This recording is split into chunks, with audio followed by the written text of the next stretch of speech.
gentlemen, welcome to the Rum and Regret podcast. My name is Andy Drake. Johanna Myers.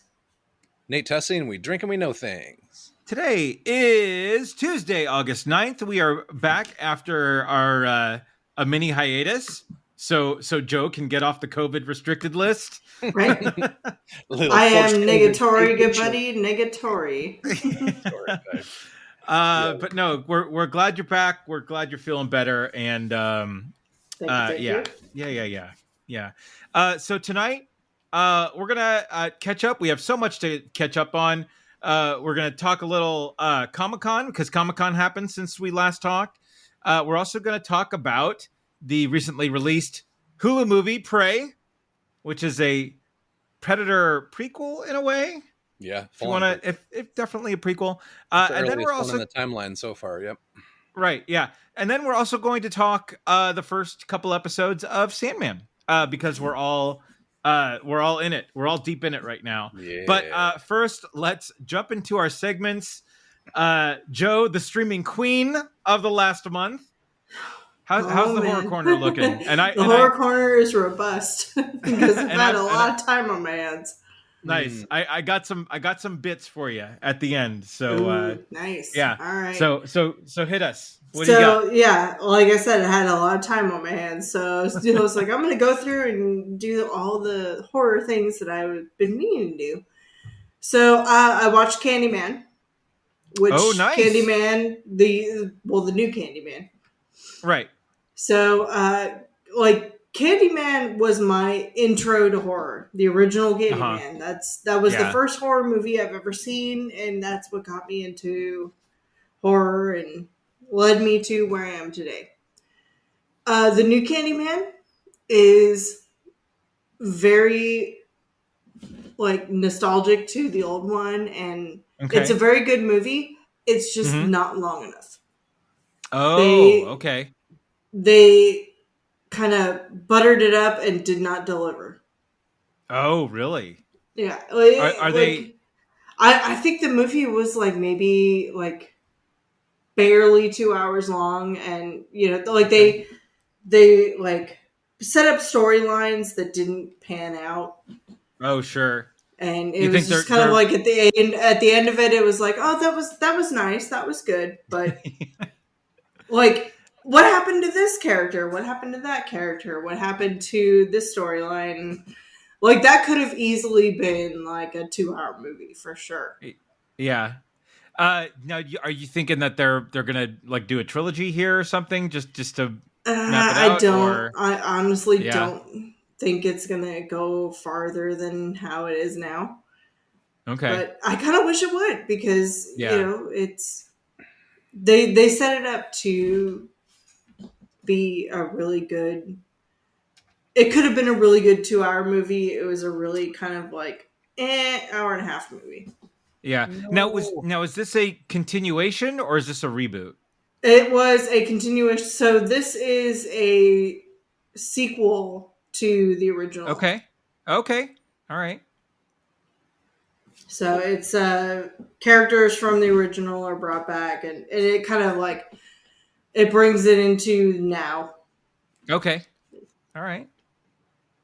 But and the cool thing is there's still there's a lot of drawbacks to the first one of the original people from the original Candyman. Got it. Get a little nice little love in this one, so. Oh, that's good. But yeah, it's definitely worth a watch. But it was one of those things where I'm like, they could have made it so much better. Yeah, they really could have. Yeah, we seem to have a lot of those that we've experienced. Oh my god, it could have been so much better. Well, that's the double-edged sword of loving a thing so much, right?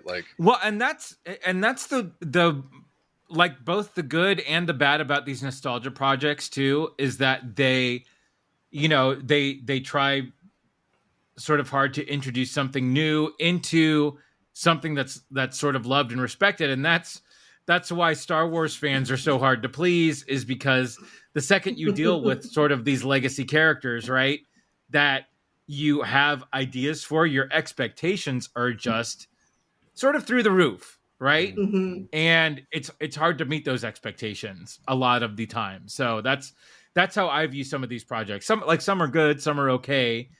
They don't necessarily live up to the original and the fun of the original. And the fun of the original is that it was a new property. It was a new take. It was, it was something that we hadn't seen before. So well, it's also the nostalgia that you're fighting about, the people that have seen the original when it was originally released, and all of the lore and love that they've added to it in their heads along the way. And that's why it, headcanon. Just to bring back our Last Jedi stuff for a minute. Like, that's one of the reasons why it hit me so hard, and it was kind of offensive. It was like, God, we've been dealing with these characters in this state for 40 years, and then for who the hell is this guy to come in and like have Luke throw away his lightsaber? Like, Jesus, fucking slap me in the face.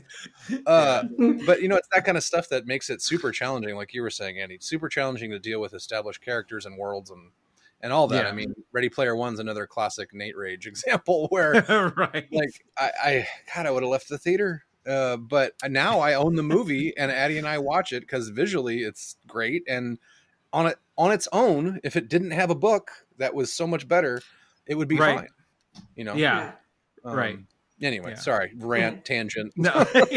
Living up to my nickname, Tangent Force D&D group. So So on the opposite end of the spectrum, we have I did watch both Suspirias, the 1970s, and the new one with my favorite person in the world that I've totally blanked on her name. Inopportune timing. Really inopportune timing. Who are we talking about? We're gonna totally cut this. No, we're not. We can help you though. We'll keep it alive. God damn it. What else were they in? Yeah. Oh wait, my computer actually just fucked up. Wah wah. So, back to Ready Player One. I'm getting ready to read it again. I still have the audiobook. The Will Wheaton narrated audiobook is still amazing. We never reviewed Ready Player 2. We missed that podcast. Yeah, great book. I need to read it again. Actually. Yeah. Especially now that we've got we should do it, because now that we've got the Lord of the Rings show coming up. They're going to be dealing with a lot of that stuff in the show, because they're going to be dealing with Ready Player 2 in Lord of the Rings. Exactly. Oh, duh. Yeah. Sorry. Yeah. I mean, spoiler alert, the storyline of the second book is very closely tied to Lord of the Rings. It has been a while. It has been a while since that book came out. I think we're okay in terms of spoiler territory. Yeah. Well, I meant for you. Spoiler alert. Yeah. God damn it. Like, what does Ready Player 2 have to do with Lord of the Rings? Oh, it's all right. You just need to read the book again for the first time. Damn it. Got him, Jobin. So we're back. Yay. So, Suspiria. Watch the original, the 70s one. It was, it's like short and sweet and 70s and awesome, and like all kinds of like 70s music and like colors and like all of that's great. Okay. The new one with Tilda Swinton, which is where I got screwed up. Nice. She actually plays a double role. She kills it, and the new one fleshes out that movie so much more. It makes it like just, you get so much more like lore in it and more like story, and also more horror, more guts and glory and awesomeness. So honestly, I would watch the first and then watch the original. The first one is like an hour and like 20 minutes. The second one is like 2 hours and like 15 minutes. Oh, wow. Okay. Yeah. They flesh it out way big. So, but, and it's, the whole story is it's, a girl goes to a, ballerina camp school, and turns out it's, run by witches. Ooh. Okay. Yeah. And horrible things end up happening. And the last one was Chucky. I watched the the series, the series Chucky. I started I think I made it through 3 episodes. That's a thing. Yeah, and it's good. Oh really? Oh really? It's good. I love it, and it makes me love Chucky. Where I'm like, I wish Chucky was my best friend growing up in school. That would help kill all the people that were horrible to me in school. Right. Yeah. But yeah, no, it's fun, and I haven't gotten to the part where I'm pretty sure Jennifer Tilly shows up in this. Oh, and really? I haven't gotten to that part yet, but I'm I'm waiting for it. That's awesome. gotta happen, right? Jeez. Right. Yeah. And it's the same voice of the original Chucky. Everything's Brad Dourif is back as Chucky. Yes. Perfect. Excellent. It's awesome. Nice. So it is a little cheesy in the fact that it's, nowadays high school, but that's honestly, that was the best part about that franchise was the cheese. You gotta admit. You gotta love the cheese. And like I said, I kind of want Chuck to be my best friend. Right. Yeah. But that's my extended horror corner. Nice. No, I like it. All right. So I texted you, or I put in the Rum and Regret chat that I needed you to watch something. Yes, and I did. Yes, I did what I was told. I missed the assignment. I put this in our group chat. There was a show, I believe it's on HBO Max, if I'm not mistaken, called The Baby. It is a British show, and it rivals. Well, no, okay, nothing will rival Brand New Cherry Flavor. Yeah. And how many side kittens are we giving the baby? Right. Yeah, right. We need to bring that shit back. However, The Baby is just as fun and just as weird with the premise of it. So really short, 30-minute episodes. There's only 8 episodes or 10 episodes, I think. And this is it's a fun watch. And the reveal in the middle, I just thought was really well done. Now, again, it's Joe, how many episodes have you gotten through? 3, I think. Okay, all right. So you're just at the beginning. I think I'm at the turning point. The really the really messed. You're gonna get an origin story pretty soon of how everything came about. So I'm not trying to spoil anything, but I've heard. I figured out the history of the baby. All right. Okay. So I've made it that far. Nice. Okay. All right. Good. Yeah. Every time you guys say the baby, I hear South Park and don't. Right. Yeah. So anyway, it's a fun watch, and again, it's a quick watch too. So if you guys have the chance, check out The Baby on HBO Max. And then Jamie and I rented The Black Phone. Ooh. Oh, that's it. Holy crap! How many side kittens? How many side kittens? Dude, this is a full 5 side kittens here. Oh this my is God! It's a whole litter. This is an entire litter of side kittens. It is whole litter. Dude, it's such a great movie. It's it's simple in its premise. Why didn't you call me? I know. Ethan Hawke is creepy AF in this movie. He is so good and so messed up. And then there's obviously and this isn't ruining anything. There's a fantastical element to it that really, in terms of how we rate things, really ties the fucking room together. Nice. It's such a good movie. And credits rolled on this, and Jamie and I looked at each other and we're just like, damn, that was a good ass movie. Nice. But yeah, I mean, like I said, Ethan Hawke, just super creepy. And there are some great moments during the movie where it throws you for a loop here and there. And man, it's just, like I said, I don't think there's a wasted frame of film in the final cut that I saw. Like it was one of those really, really just good, solid, perfect movies. Yeah. So down. When it becomes available for you guys, definitely watch it because I would love to see what you guys think of it. For sure. Yeah. Nate, do you have any appends to the horror corner? Only that we're getting fucking Jamie Foxx and Snoop Dogg this week. Oh, that's hunting vampires in LA. Yes! So that's happening. The Day Shift. I think it kicks off Friday. Yeah. Oh, that looks on so the good. Let's verify. I thought it was later in August, but I could be mistaken. I want to say it's this week, but August 12th. Okay, So, dude. Yeah, Friday. Nice. $100 million budget, apparently. Ooh. And all the action is done by the John Wick guys. So that's right. Yeah. I'm very excited to see all the cool new ways that they kill vampires and shit. So yeah. Main cast: Jamie Foxx, Snoop Dogg, Dave Franco, Carla Souza, Megan Good. Yeah.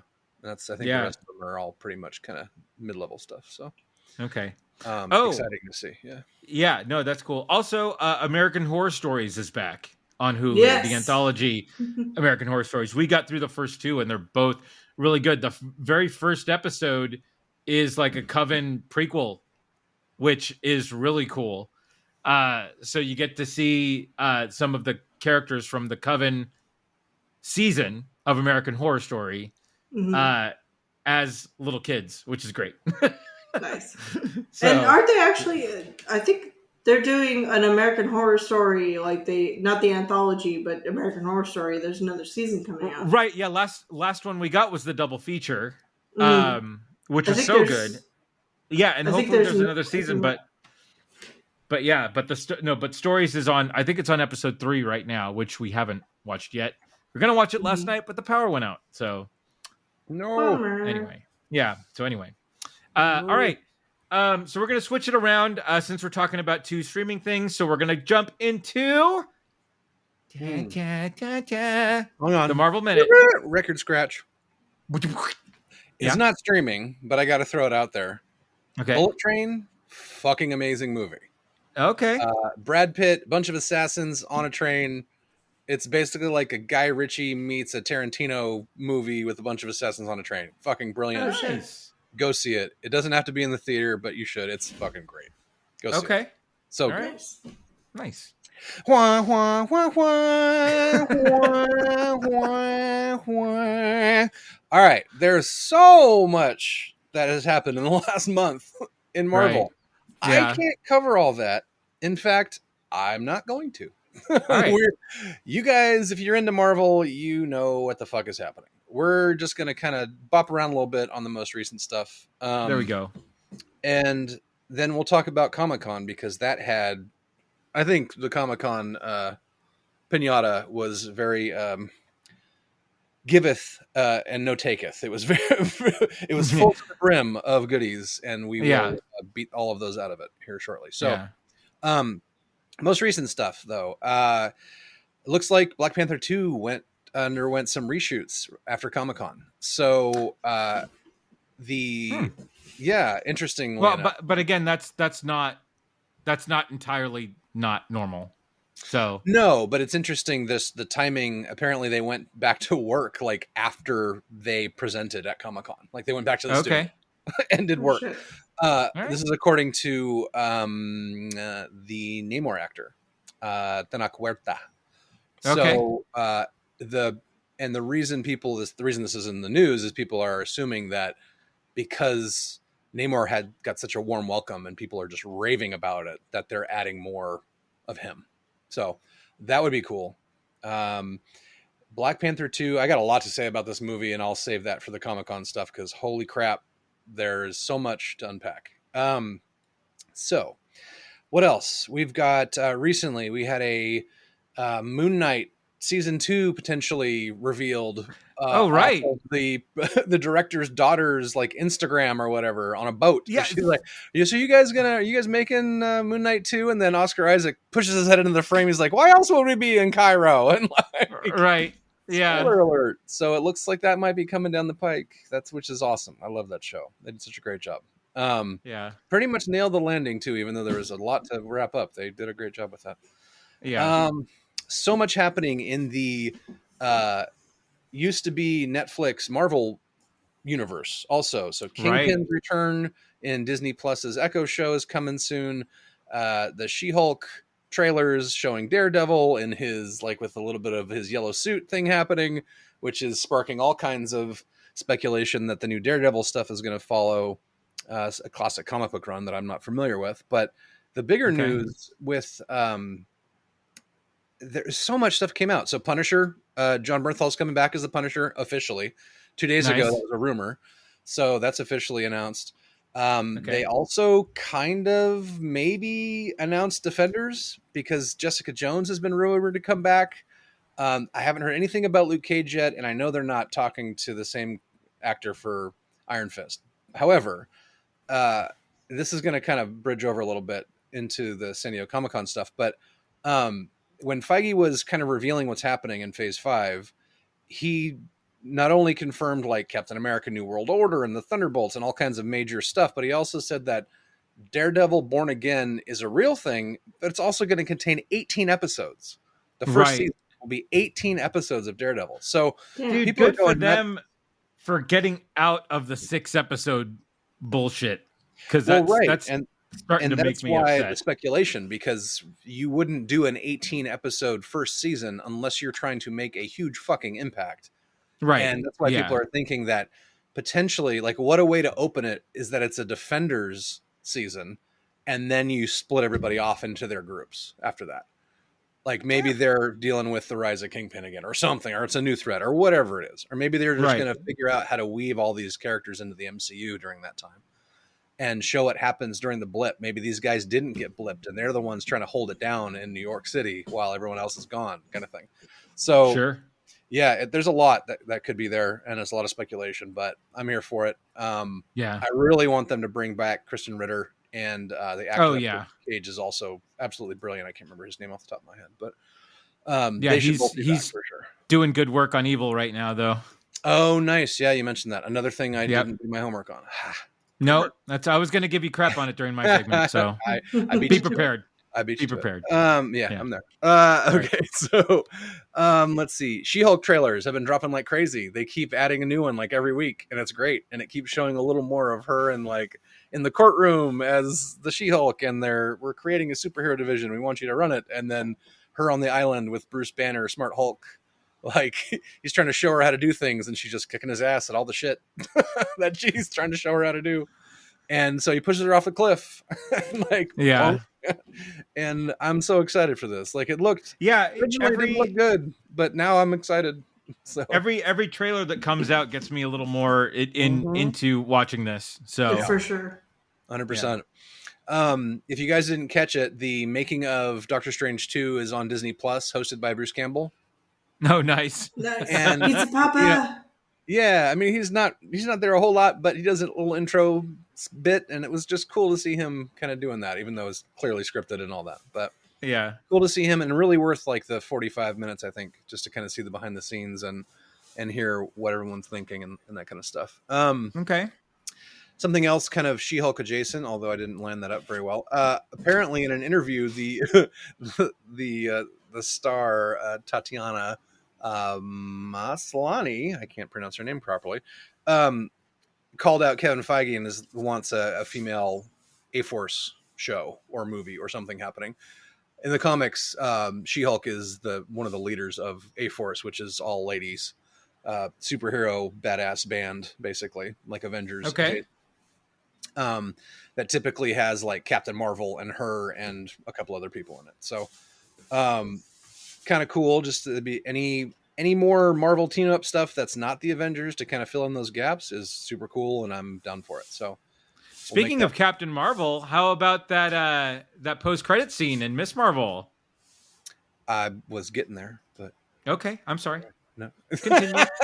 No, that's okay. We didn't actually talk about that. Yeah, super cool. So full spoilers. I'm sure everyone's seen that, but not Joe, probably. The Miss Marvel, great show. amazing heart and amazing family and amazing through lines and all that. Finally, at the end of that, we get a quick appearance from Carol Danvers as they suppose it looks like they swap places across dimensions or something across the universe, which will lead us directly into the Marvels, which is coming out next year, I believe. Let's see, what else do we got here? I think it's either Lego or some other toy company again strikes before movies get released. So interesting that they let this happen. It really is. I don't know how, especially how Marvel allows this to happen. Like, as militant as they are, like there got to be snipers lined up at the toy companies at this point. Like, right? So spoilers, but that's apparently there's toys that show Shuri as the Black Panther. Like, after everyone's been, it could be this. Yeah, trying to figure out who's in the suit. I'm thinking Killmonger. I would love for this to be like a redirect. Like maybe it's the alternate version. Like this is the toy for the multiverse version of whatever. Right.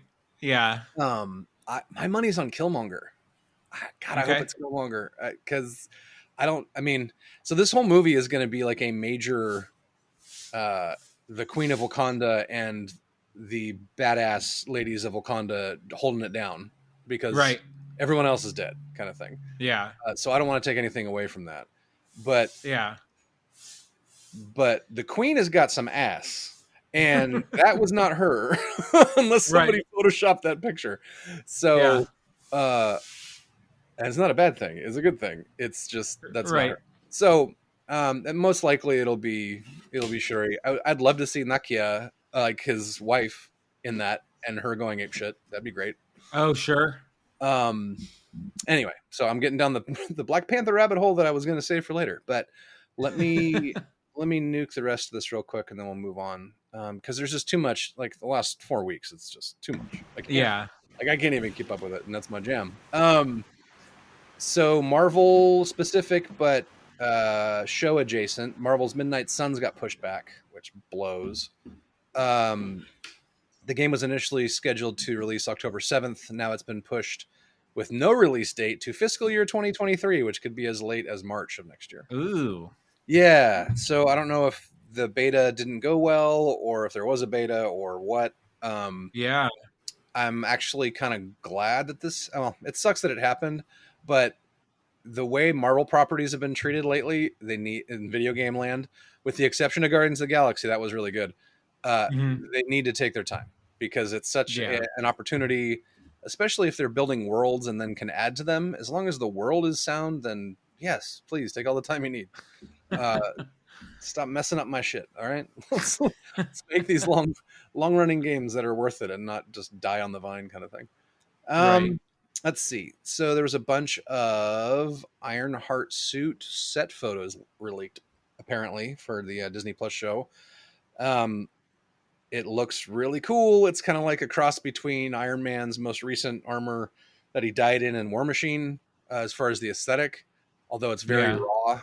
So it's like her Mark 1 or Mark 2 kind of thing, for Riri Williams as Ironheart. And her whole story, I think, at least what I've read today, is that so in Civil War, when Tony Stark is showing off the barf technology, the hologram technology at the beginning, right, and says all of your stuff has been fully funded or whatever. Apparently, she's in the crowd potentially when that happens, and is a student, and that's how she gets into MIT, is because of that grant or whatever. Okay. The theory is that she's going to get kicked out for helping somebody with a class or doing somebody's homework or experimenting with Stark tech or something like that. And then she gets brought to Wakanda by Shuri because Shuri's the tech ambassador now after the end of Black Panther 1. So she's going to know this. Right. And then they work together on helping her get her first kind of suit together. And it looks really cool. It's got a bunch of crazy angles on it. It's nothing as crude as Stark's first one, but it's definitely not. I'm not sure if you guys are familiar with Ironheart at all. I wasn't. But apparently the most recent iteration of Ironheart is super cool, like crazy metallic metals and pinks, and her arc reactors in a shape of a heart over her heart kind of thing. So it's very, very like anime inspired suit. And I'm really excited for that. It'd be cool just to see another kind of Iron person zooming around in the MCU. What else? Giancarlo Esposito wants to be Professor X, and I am here for it. I saw that. Yeah, that would just be amazing casting if that comes. Man, I am so here for it. I can already hear the mouth breathers in the comments. Right. Yeah. Right. That's not Professor Xavier. He is such a great villain, as we've seen recently, in so many things lately, and just killing it. Mandalorian, The Boys, he's been great. Yeah, man. And he's let's make him please the granddad of X-Men, please. Yeah. Well, and the thing is too, sure. I was reading an article earlier about it, and it's like Patrick Stewart as Professor X is almost more like in the zeitgeist now than him as Picard, with the exception of the Picard show. Like if that show wasn't out right now, a lot of people would say Professor X before Captain Picard. If we're talking superhero shit, like that's different groups, dude. That's what I'm saying. Different. That's strong words right there. They are strong words. I think the general zeitgeist is that he is Professor X more than he is Captain Picard. He's Picard. Just the TV hours alone. I know. I'm not saying it's correct. Completely way. I know. I'm not saying it's like a volume of work or a body of work. I'm just saying in general. That would be my first reaction. So okay, well that's because you are a Marvel fanboy. That's just who you are. I know that, and I'm saying okay. Let's. I think we should. Fans, so I think we need to put it out to our Twitter of what do you associate Patrick Stewart with more? Picard. And see what they come back with. I would love to see this. Yeah, I mean, obviously Picard's going to win because I think the deep nerd culture is going to vote that. But I'm talking about in general, everyone. Like if you take the entire zeitgeist together, you're not going to have as many Star Trek fans as you're going to have X-Men fans, just in general. Wait, what? Right. Worldwide. So anyway, that's not based on anything. This is bullshit. There's no scientific research backing that conclusion. Yeah, this is bullshit to get the pot stirred. So right, you'll get where I'm headed with this at some point. Gatorade is better. H2O. Gatorade. Exactly. Water sucks. It really, really sucks. Right. Sorry. Exactly. Mama says they're so ornery because I got all them teeth and no toothbrush. All right. So, what else, man? There's so much other shit. I don't really. Ghost Rider news, potentially other Adam Scott might be coming into a Spider-Man, into the Madam Web movie. There's so much. That's all I got. I'm done. Okay. Oh, all right. Besides the fact that Thor: Love and Thunder fucking rocks. And go see it. Really good. I'd love to do a review at some point. I've not seen it.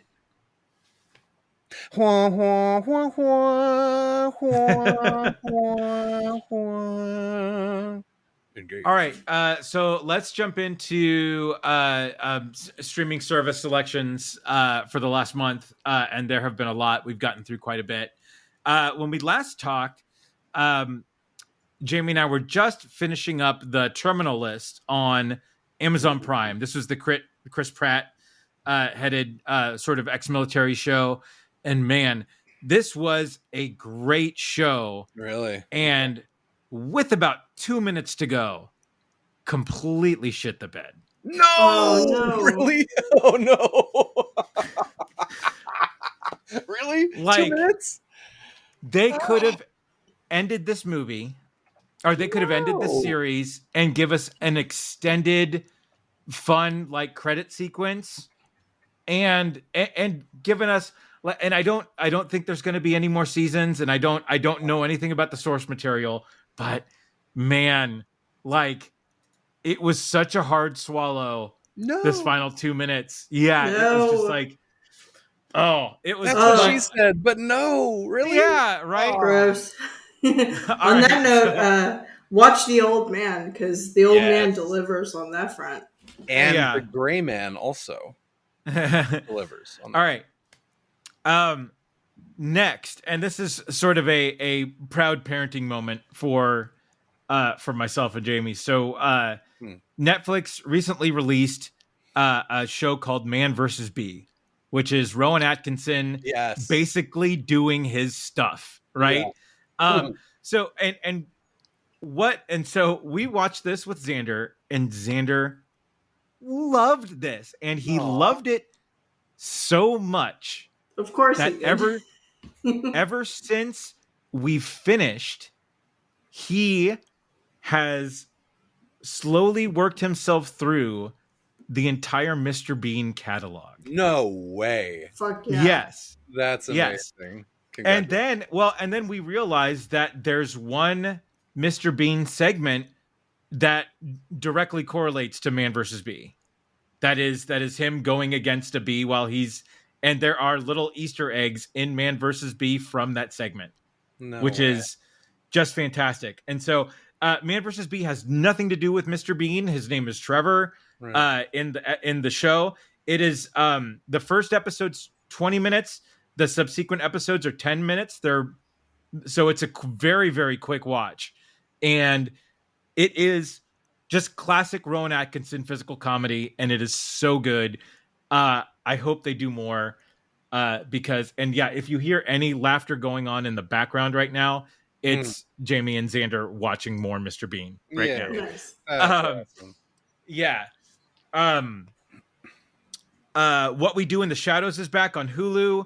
We watched the first episode. The first episode is so good and sort of gets the band back together from where they were last time. A couple 4 quick words. The baby Colin Robinson. So effing hilarious in comedy gold. I love it so much.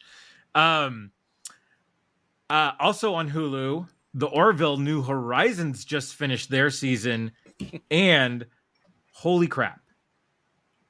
Best season of the Orville yet. It is great because they did sort of what Stranger Things did and didn't sort of constrain themselves to typical network time limits for the episodes. So the episodes range into the 70 to 80 minute range.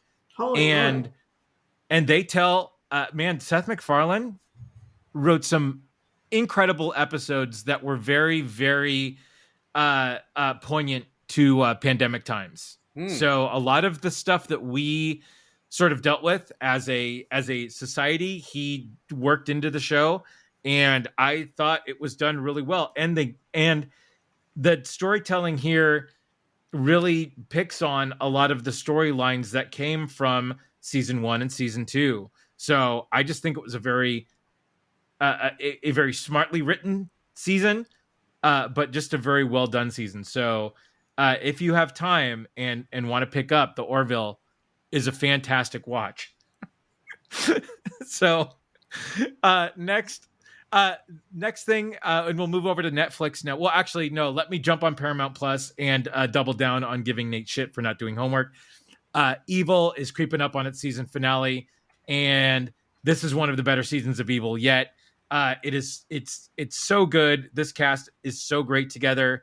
And if you're not watching Evil, you are missing out on some of the best TV around. Let's jump into Netflix. Resident Evil series on Netflix. Ooh, that was good. I watched that.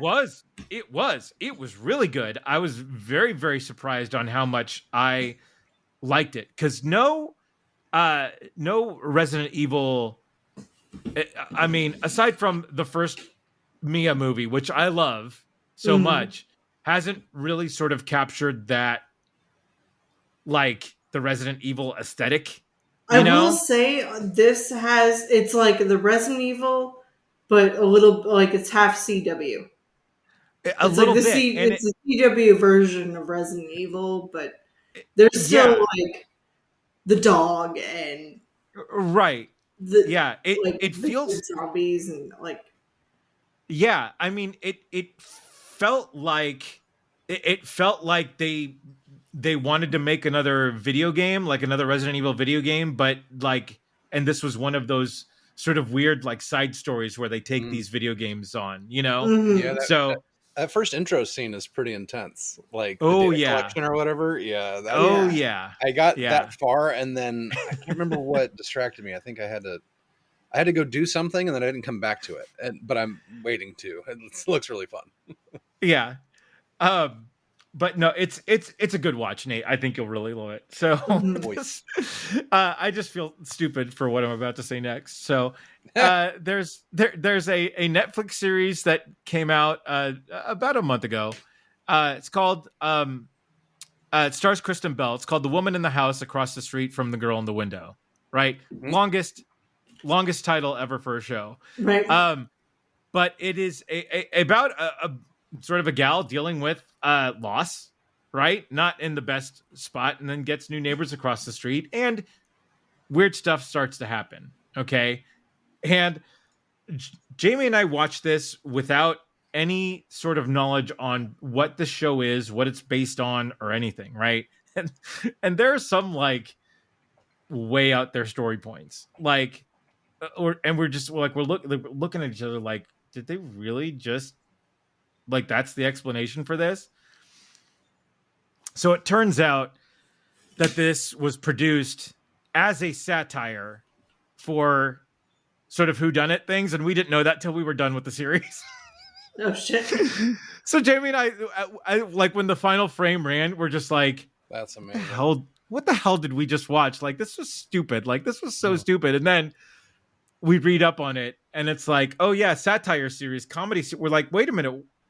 Oh, that was supposed to be a comedy. and then at that point, it's just so brilliant that it's so going in with that knowledge, knowing that it was good, that good. Yeah, and so it was just like there were points where it was just like, come on, and then you're just like, when you know that it's satire now, it's just like, oh, that's great, we get it, okay. So anyway, and then that's about for stuff that we watch. But coming out tomorrow, August 10th, new season of Lock and Key coming out. So great show. Jeez. Yeah, loved both seasons. And then this season, I don't know if you guys saw the trailer, but there was the one episode last season dealing with sort of where that portal in the cave shows up, and the colonial guys, I guess that this season fleshes out that storyline. So I'm excited to see where it goes. So that's definitely going to be on the list. And then the next two things which we're going to talk about was the movie on Hulu that just came out, the Predator sequel, Prey, and then obviously Sandman on Netflix, which is going through. So what do you guys want to talk about first? No, we forgot to transition into Comic-Con. That's right. We completely forgot to transition to Comic-Con. Yeah, because a lot of my Marvel news was there. So. Okay, so let's dig into some Comic-Con news because there's So Nate, Nate hit it off. Joe, you want to talk about your Comic-Con standouts first? I actually don't have a lot of Comic-Con standouts, so go take the reins. I will, Jesus, take the wheel. Yeah. Okay.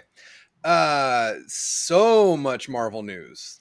Marvel, man, was DC even there? Because they really didn't put up a fucking effort. Like, good God. Black Adam looked great.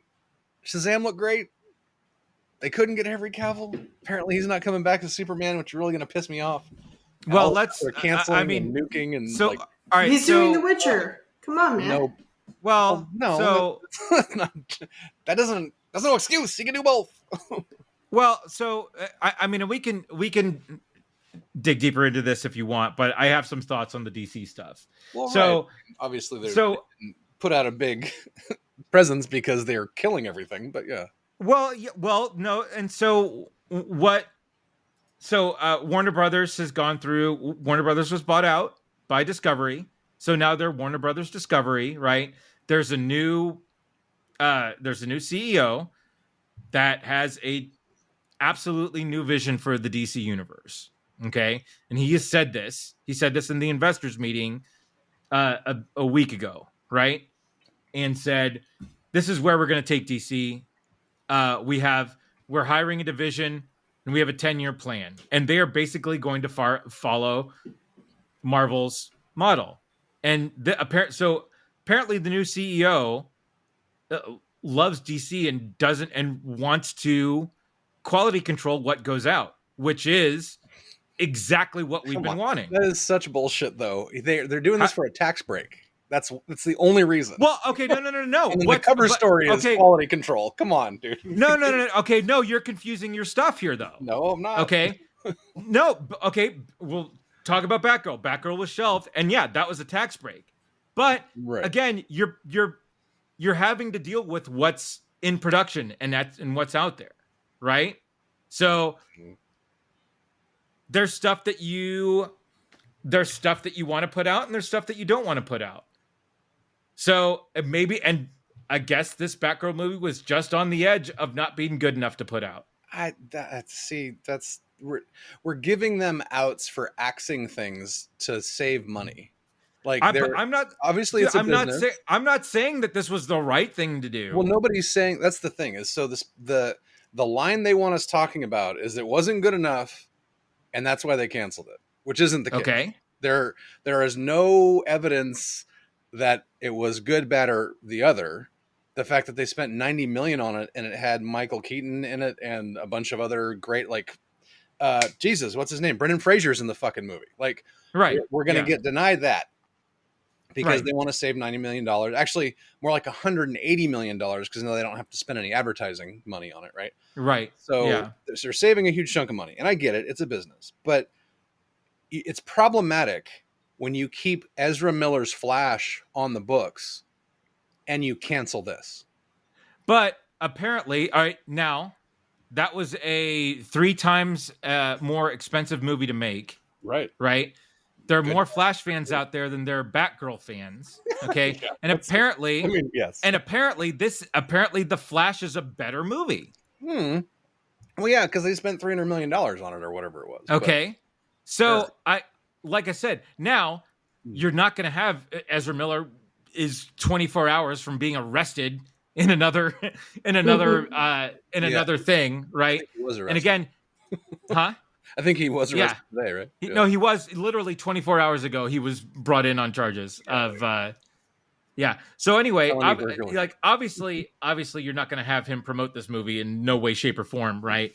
But again, you're going to put this out because people are going to go see it. I know I'm going to go see it because I am a Flash fan, right? Sure.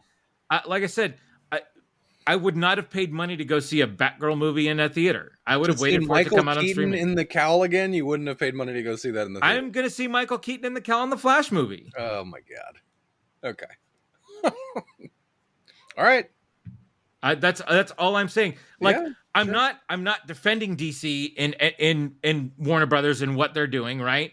If I have a $90 million movie with a decent fan base, I would have put it out there, right? But at the same time, it's reassuring to me as a DC fan that someone's looking at something and saying, you know what? I don't think we should put this out. Right, but that's not what's happening. You're fooling yourself right now into believing that's the case. Let me believe that. It to save hundreds of millions of dollars. That's the only reason. So what? Let me believe it. Let me believe that. Let me believe that someone actually gives a shit about DC now. Let me believe that Warner Brothers Warner Brothers is going to hire a Kevin Feige similar person to handle the DC whatever universe, whatever we get past this. Right? Yes. I want that for all of us, especially for you. But to believe the lie just because it's convenient is not a good thing to do.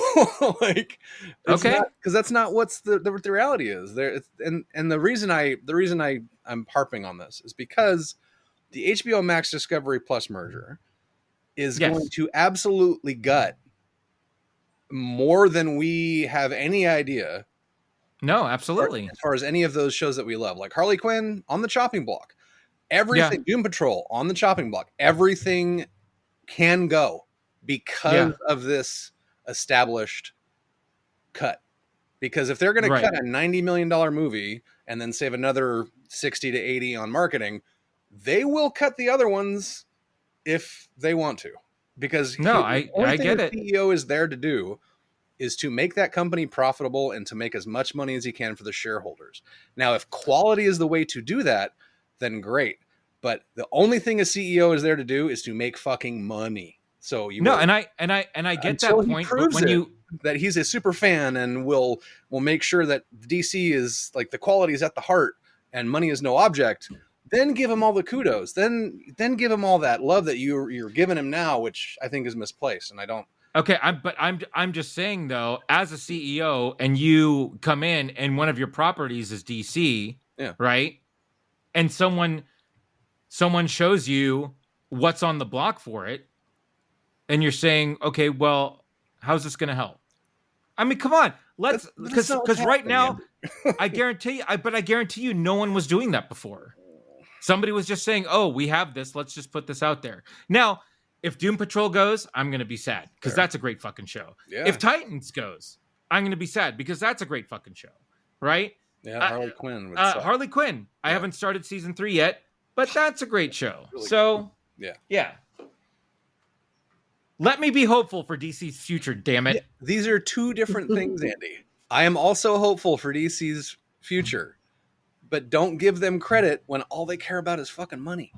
If they show us that that's the case, then cool. Then I will 100% redact everything I've said.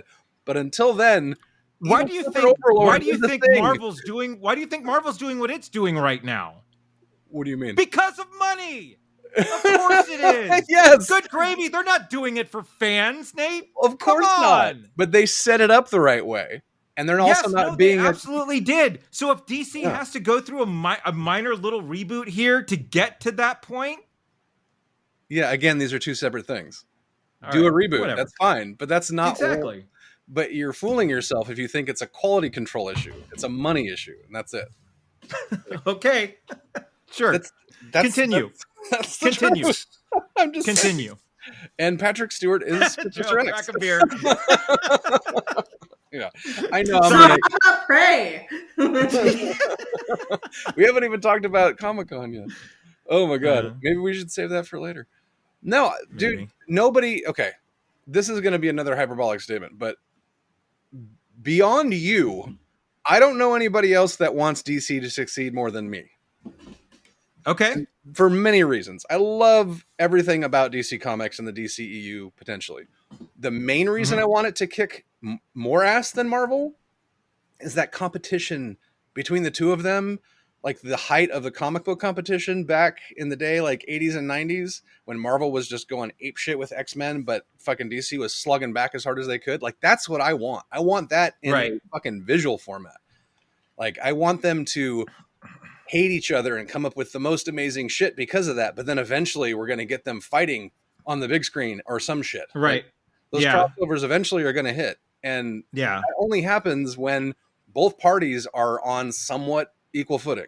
So trust me, dude, I want it too. I want it too. Yeah. Not as bad as you, clearly, but I want it to. So my only note to David Zaslav here, the new CEO of Warner Brothers, do not fuck with season 2 of Peacemaker. Oh, right. Well, James Gunn already came out and said it's safe, but he's not the CEO. So let that fucking happen because that's gold. Ugh. Jeez, I didn't even think about that. Oh my god. That's bad. Okay. Yeah. Anyway. Yeah. Good times. What's the timestamp for the next one? So we can help out everybody. Right. Okay. Yeah. So much shit happened at Comic-Con. I'm just going to run down the Marvel highlights super fast, and we're going to go from there. So, Fantastic Four is going to kick off Marvel Phase 6, and ending Phase 6 will be 2 Avengers movies, back to back, within the same 6 months. And it's going to be the Kang Dynasty, and then Secret Wars. So, holy fuck, hold on to your butts, reasons to be alive. It's going to be fucking nuts. And I think we might get the Russo brothers back because they said Secret Wars is the only way they would come back for another Avengers movie. So we'll see. Okay. They rocked it with Endgame and Infinity War. Let's see. Guardians of the Galaxy 3, Volume 3 footage, apparently. Tear-filled room, by all accounts.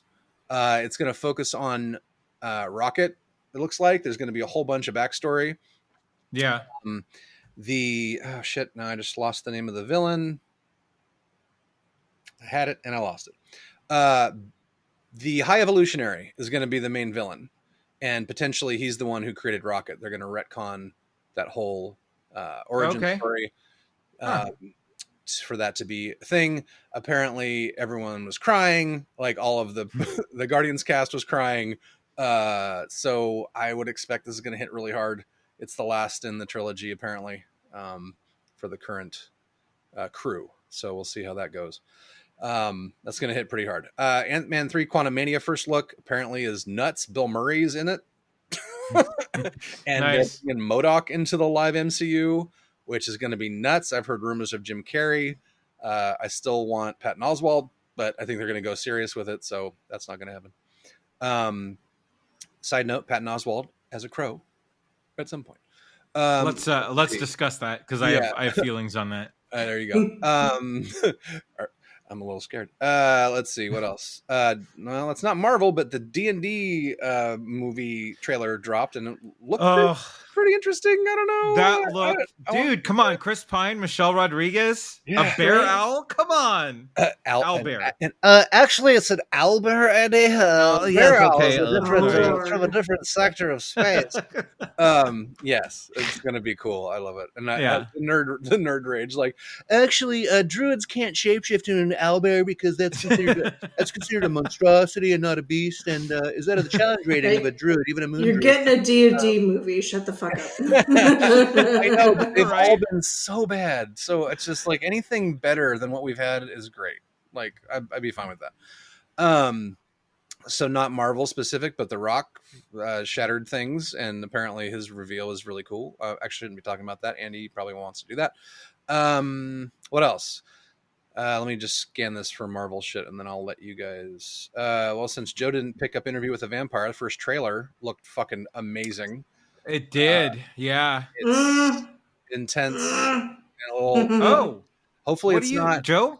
Yeah, I think it's not just a rehash, because it had some of the same beats. So go for it. I like it, but I don't like Louis. Is that Grey Worm from Game of Thrones? I couldn't place the actor. It looks like him. He doesn't feel like Louis to me. Like, Lestat is perfect. Yeah. Claudia is perfect. Yeah. Louis, I'm like, I mean, it's kind of you don't have the vulnerability of Louis. I mean, how far away could you get from Brad Pitt too? Like, come on. It's not about being far away from Brad Pitt. It's about, like, I didn't see any of him being heartbroken over the loss of his family and, like, well, yeah, I mean, that kind of. Yeah. I was a little. Good. Was it him? Dude, good eye. That is Grey Worm. Oh my god, I thought so. God, man. Nice. We're talking about how that guy needs to get into a leading role, because I hate. Now I'm bummed because I want him to have, like, more roles, but he's not Louis.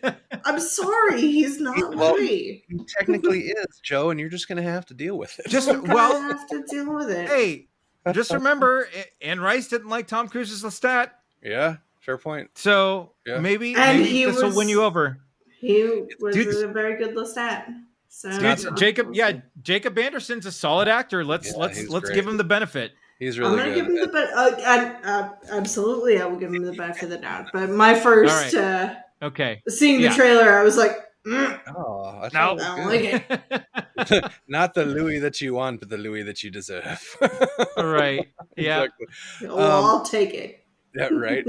Let's see what else. She-Hulk trailer was really cool. That's Picard and Star Trek. I'm not going to touch that. Andy wants to talk about that. What else? There's a bunch actually that I missed down here. We talked about Chucky already. Talked about the Orville already. National Treasure: Edge of History. Shut up. There's another National Treasure happening. I just read that. Disney Plus series. Nice. That'll be cool. So yeah, I'm excited for that. I think that can be a decent series. Yeah, at least. I like that idea. Actually, it'd be a thing of the week kind of deal. All right, here we go. Here's the Marvel section. So Spider-Man freshman year. That's going to be a Disney Plus series, and it's already been renewed for a sequel. sophomore year.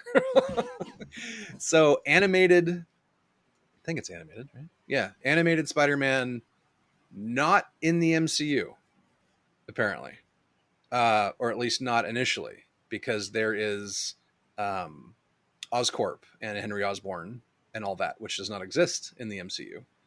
So, or at least in the 616 main universe. So, we'll see how that fits with everything, because there's nothing that doesn't fit with Marvel. X-Men 97 looks like a nostalgic blast from the past. It's going to pick up right where it left off, where Magneto is the head of the X-Men. So it's going to be really cool. I'm going to have to watch the old ones again to get back to it. Luckily enough, they're on Disney Plus. So here we go. Nice. Marvel What If Season 2 looks amazing. Going to have all new heroes in it. There's going to be, and a spinoff of What If, there's going to be a Marvel Zombie show, which is going to be nuts and mature rated, apparently. Right. So excited for that. I Am Groot. I think that, is that out? Oh, that trailer looked great. Yeah. Is that out, or is that this week? Maybe that's this week. Because, yeah, it's this week because She-Hulk's next week. Right. Yeah, I Am Groot getting surrounded by crazy flower things, and he farts out a leaf and they eat it and they worship him. It's right. Great trailer. Yeah, so good. What else? Oh yeah, the fucking Black Panther 2 trailer. Holy shit. Yeah. Can somebody, I can't think of a better trailer that I have seen than this fucking trailer. Holy shit. So they had this guy on Kevin Smith's show, and he called in on Kevin Smith's podcast with him and Mark Bernard on Fat Man Beyond. And he has done a ton of shit. Like, he's done some Star Wars teasers. He's done some other teasers. He did the first Black Panther teaser, but they talked about this in length. And I have watched this thing like a dozen times. And just the fucking music, like, I don't know who did the version of No Woman, No Cry, but her voice is insane. And then towards the end of the preview, everything's gonna be all right, and they meld it in with Kendrick Lamar. It's it slaps so fucking hard.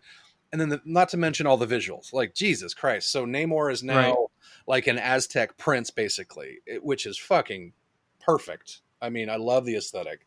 The wings on his feet were there. Oh my god! Like the speech that oh my god, what's her name? The Queen. My brain's not working.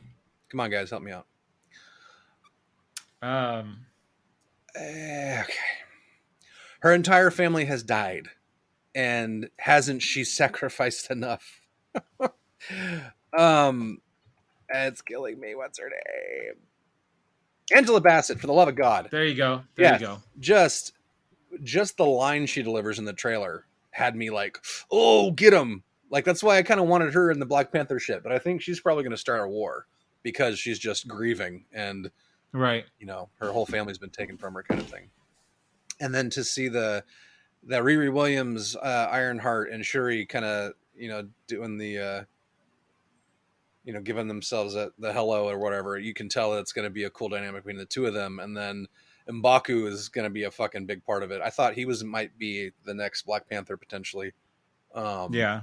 Because he did beat him in that original fight. But yeah, I mean, I am so hyped for this fucking movie. November, around the corner. So yeah, and I think that's gonna wrap Phase 4. Actually, it's the last movie in Phase 4. So okay, yeah. Sorry, I know there's a lot of other shit to get to besides Marvel. So I don't know, Andy, you want to? Yeah, well, yeah. So again, some of the big things for me, and I knew. So, I mean, sort of bookending our discussion before about DC, is that I knew that DC was sort of going to go with what they got and not necessarily announce anything. Right. There was a lot of news around Comic-Con that Henry Cavill was going to show up and announce that he was back at Superman, right? Or they have a project lined up for him or something like that. There was also a report that came out like right after Comic-Con, after he didn't show up, saying that he got COVID, and because they had to shut down The Witcher production for a couple days, right? Oh, really? I didn't hear that. Okay. Yeah, but then it just came out too that whoever whoever is making DC decisions these days at Warner Brothers had a call with Henry Cavill and said, hey, our plans for DC are this. We want you back as Superman. To which apparently Henry Cavill said, no, thank you. Really? Yes. I'm shocked by that. I mean, I heard he might be a Marvel guy now, so I don't want to. There's two. Again, this came from two very respected sources in cinema news. So who knows? Again, who knows what that means? It could just be whatever. But that happening, like the interviews he's given, and just how much love he has for the character. Like, I have the suit in the closet. Let's go. Yeah. The cape's still in the closet. So who knows? Who knows where that's going to go? You know what? I would love to see Henry Cavill back as Superman. I think he was great. I think he is great. Yeah. Again, he is like and just some Henry Cavill love here. There is a Instagram video of him installing an air conditioner, and it's fucking brilliant. Like he is such a nerd, but like he's fantastic. Second big thing was Dwayne Johnson in full Black Adam gear at Comic-Con. Again, I'm excited to see this movie. Apparently there is another Shazam-esque Superman cameo at the end of this movie, and Dwayne Johnson can't shut up about how much he wants to see Black Adam and Superman go against each other. Yep. Who knows what that's going to translate into again, but I can see why DC is pumping this movie out, because you have a guy like The Rock who can really get behind something and go for it. Real quick on this one real quick though, on Black Adam. Yeah. So apparently, I didn't realize this. Apparently his production company is the one that did this movie and also did the DC Super Pets movie. Right. Yeah. So the thought at least on the podcast I was listening to, is that it might be that The Rock is positioning, this is hilarious. I can't believe I'm actually going to say this sentence. The Rock is positioning himself to try to install his production house as like the main DC EU production studio, because he's trying to kick off this Black Adam movie, and it looks like they're also related with the Shazam stuff too. So yeah, right. I mean, Jesus, take over the world, buddy, but just do it right. He's so passionate about this project, though. I don't see unless there's a huge like rewriting script debacle or the editing is just impossibly bad. I don't see there's any way that this movie it has Pierce fucking Brosnan in it as Dr. Fate. Come on. I know, right? Well, and you know what? I mean, honestly, and we can be honest here. DC's best efforts have been around lesser known characters. Yeah. And the standalone stuff, and not trying to force the formula. Yeah. 100%. And Black Adam is sort of one of those, characters like in a way, like how Shazam came out of nowhere for them. Yeah. Right. Yeah. And so again, my expectations for this movie are low. Like I'm not expecting anything to blow my pants off here. Right. So yeah. I'm going to watch on Friday, so my pants are already off. Exactly, right? Shazam 2 trailer also dropped, and that looked amazing as well. I'm excited. The first one was so great and so good, and Zach Levi's he's perfect in the role. Great. So I'm excited to see this. But no, you mentioned this too. One of the big things to come out of this was the Picard season 3 trailer, which basically showed us the old aged up versions of all of the TNG cast, which the one that really got me was Grey Worf. Like, dude. Hashtag Grey Worf. Oh no. It went when they announced that the original cast was coming back for season 3 and that this is going to be the final season of Picard now, like, just makes all sort of sense. So there must be something big. I mean, my expectations for this are through the roof here. But again, I'm just happy to see I'm glad I get to see this cast back together for one hurrah. Everybody looks good. And I'm all for it. I think the Picard show has been great, regardless of having the cast sort of interspersed here and there. But yeah, this, and then we also got another Lower Decks teaser, which I think Lower Decks comes out at the end of this month. God, I can't wait for this. That it looks so good so far. Yeah. What was the other big thing out of Comic-Con for me? There was one other thing that don't have my notes in front of me and I can't remember what it was. But I'm John Wick 4? No. Teen Wolf movie? No. House Clerks of the Dragon 3. Comic-Con trailer for House of the Dragon, Lord of the Rings? Oh, Clerks 3, and we just got our tickets for the Kevin Smith showing in Salem. So we're going to get Nice. the full experience. Nice. I Yeah. recently bought tickets to a show the night before, and I think it's going to preclude any shows the day after. So Yeah, I hear you. But yeah. Lord of the Rings looks fucking fantastic. That does look really good. I'm very excited for it now. I was very, very nervous at not seeing things, but now that I've seen some stuff, it does look very good. It looks really good. Yeah. What else? For All Mankind is coming back, which is Apple TV space race if the Russian had beat us, kind of alternate world. It's fucking fantastic and looks phenomenal.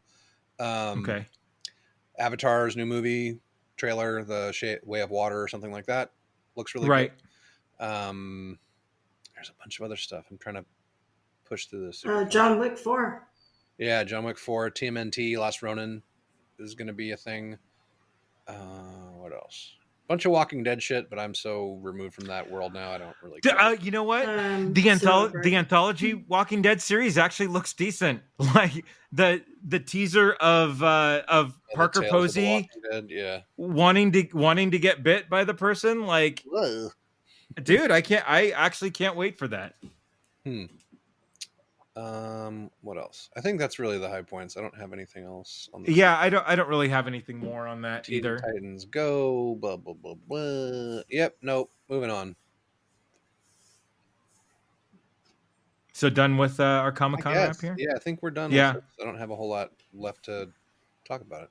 Although in unrelated con news, I will be at Silicon at the end of the month supporting our friend Sarah Griffin from Griffin Stitches in her maker booth. So if anybody wants to join on Saturday, we're going to go down there. I'm dressing up as Obi-Wan series Obi-Wan. Yes, I'm growing all the stuff out, and I'm I have the little hood, and I'm dyeing my tan robes gray.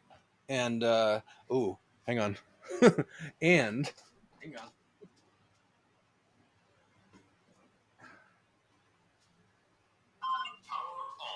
And this thing just came in the mail, which is nice. It's a weathered version of the Obi-Wan. Oh, very cool thing. Nice. Yeah. Nice.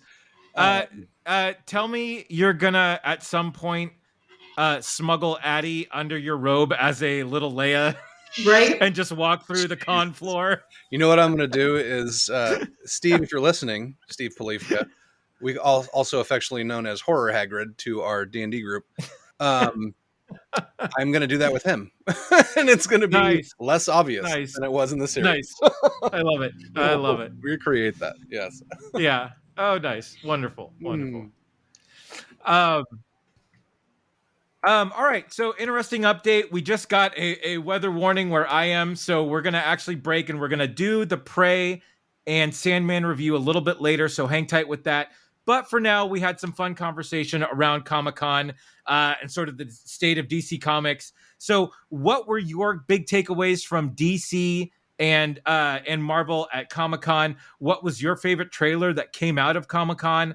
What do you think of when you hear the name Patrick Stewart? Do you think Professor X, or do you think of the right answer in Jean-Luc Picard? Jean-Luc. Not John. Number one, I order you to take a number two. Let us know what you think. You can find us on Facebook at the Rum and Regret Podcast. You can find us on Twitter at rum_regret. We are actually now posting all of our podcasts to YouTube. So find us on YouTube. It's the Rum and Regret channel. I'll get the actual slug for it for the next podcast. Joe, where can they find you on the socials? At Joe Chickadee on all the socials or at joechickadee.com. Nate, where can they find you? Sure. Avid Gamer, AV1D Gamer on all the socials and your gaming platforms of choice. And you can also find us at our parent company, Odyssey.com. Hey, that's right. Yeah. And you can find me at Crazy Drake on Facebook, at Andrew Drake on Twitter. And until the next time, we have spoken.